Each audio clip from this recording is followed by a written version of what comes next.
Picture a great hall in Mithilā, sometime in the 7th or 6th century before the Common Era.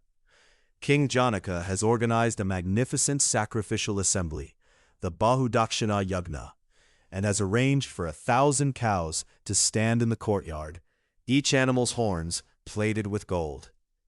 He announces that whoever among the gathered Brahman scholars proves himself the greatest knower of Brahman may drive those cows home. The scholars hesitate. They look at one another. To claim that prize is to make yourself accountable for everything that follows, every question, every challenge, every implication of that enormous claim. Then Yajnavalkya, without ceremony, instructs his student Ashala to drive the cows home. The debates begin. What unfolds across the 3rd and 4th chapters of the Bṛhadāraṇyaka Upaniṣad is one of the most psychologically intense intellectual encounters in all of ancient literature. 10 scholars, one by one, bring their finest questions to Yajnavalkya. He defeats them all. But the text is not merely recording a tournament. It is assembling with great deliberateness the conditions under which a single formulation will emerge. 2 syllables repeated, a double negation that carries within it the weight of everything that cannot be said. Neti, neti, na iti, not so. Before we reach that formulation, the text itself attempts something extraordinary. It tries to describe Brahman through analogy. Bṛhadāraṇyaka Upaniṣad 2.3.6 opens with a series of images for the form of the Purusha, the person that is the ground of all existence. The text offers cloth dyed with turmeric, gray sheep's wool, the scarlet insect called Indragopa, a tongue of flame, a white lotus, a flash of lightning. These images tumble forward with the momentum of someone genuinely trying, reaching, grasping for the right comparison. And then the verse pivots. Having exhausted the analogical imagination, Yajnavalkya says, in the original Sanskrit of the Kanva recension, Atata adesha, neti neti, na hietasmaditi, netyanya paramasti. Now therefore the description of Brahman, not this, for there is no other and more appropriate description than this, not this. The structure of that sentence deserves a slow reading. It is not that the positive descriptions were wrong. The cloth, the lightning, the lotus, each one was a partial approach, a gesture in the right direction. But Brahman, being the ground of all existence, cannot be contained within any of them. The moment you say it is like lightning, you have made it a thing that can be compared to other things. You have drawn a boundary around it. And anything with a boundary is, by that very fact, finite. Neti neti is not the giving up of description. It is the recognition that every description, however luminous, is also a reduction. The verse continues with a name for Brahman nonetheless, Satyasya Satyam, the truth of truth. The vital forces, pranas, are true, real, functional, and Brahman is the truth of those. Not a separate reality floating above the world, but the ground within which every real thing is real. Now consider what this means as a method of inquiry. The Sanskrit term viveka, from a root meaning to separate out, names the practice that neti neti makes possible. In the Vedanta framework, a human being perpetually misidentifies the witnessing self with the objects it witnesses. You feel grief, and you say, I am grieving, I am sad, this is what I am. But the Upanishad asks, who is witnessing the grief? You observe your body age, your thoughts shift, your roles change. Father, son, worker, stranger. Each of these can be observed, and the observer cannot be identical to the thing observed. The witnessing principle, Atman, can only be approached by stripping away everything that is not it. This stripping is neti neti made personal. The body, not this. The mental states, not this.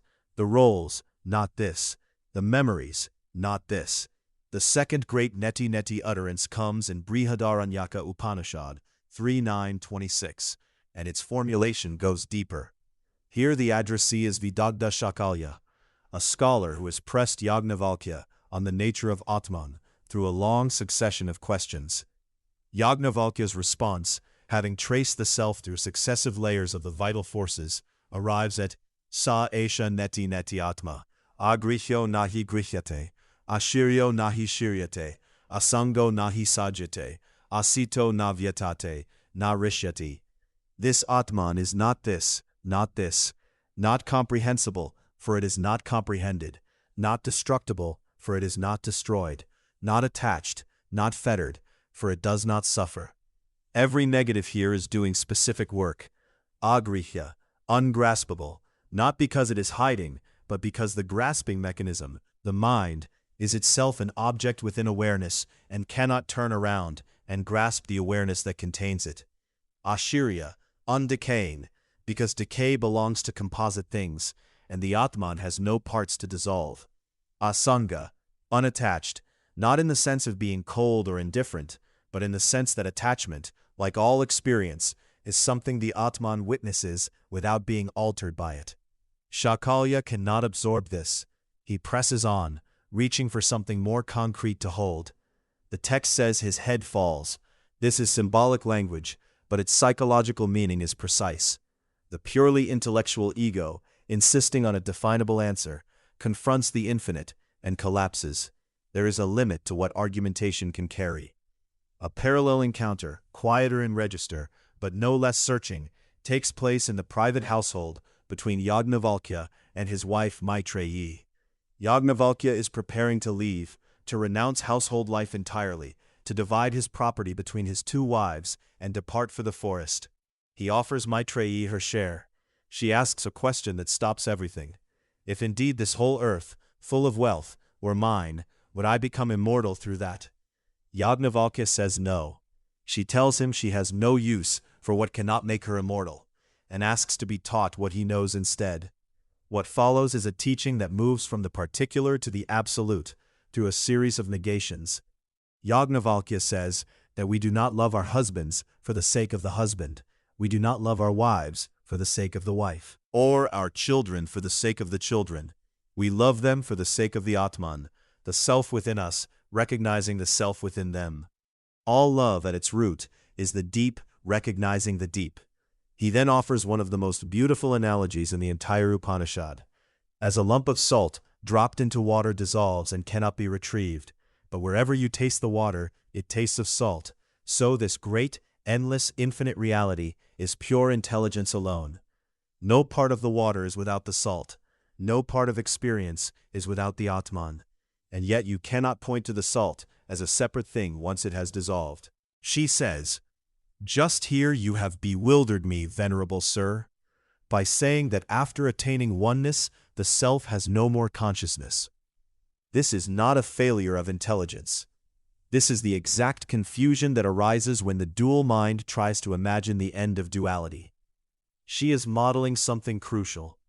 Even the genuinely devoted seeker, the Brahmavadini, the woman who refused wealth without hesitating, reaches a point where the teaching itself seems to dissolve the ground she was standing on. Consider what happens when someone who has spent years caring for an aging parent, a daughter, say, who has rearranged her entire daily life, has given up a decade of her own plans, finally watches that parent forget her name. The love she felt was real, but the question it raises is the same one Maitreyi raised. If none of this is permanent, if every form dissolves, what was I actually loving? That disorientation is not a problem to be solved quickly. It is the beginning of a genuine inquiry into what persists. The Bṛhadāraṇyaka does not promise comfort here. It promises precision. The salt is still in the water. The structurally parallel passage, though not technically a Neti utterance, comes in Yajnavalkya's exchange with Gargi Vachaknavi in chapter 3. Gargi appears twice in the debates, and the factual reference describes her as the mind that will not stop at partial answers. Her second dialogue in chapter 3.8 produces what the text describes as the akshara, the imperishable passage. Yajnavalkya says of this ground of existence, it is the seer but is not seen, the hearer but is not heard, the thinker but is not thought of, the perceiver but is not perceived. Other than this there is no seer. Other than this there is no hearer. This is apophasis in its purest form, not the negation of a deity, but the negation of every possible object position for the self. Shankara, in his commentary on Gaudapadaskarika, explains that avidya, ignorance, functions by superimposing false attributes onto the self. We dress the self in the clothing of our fears, our histories, our identities.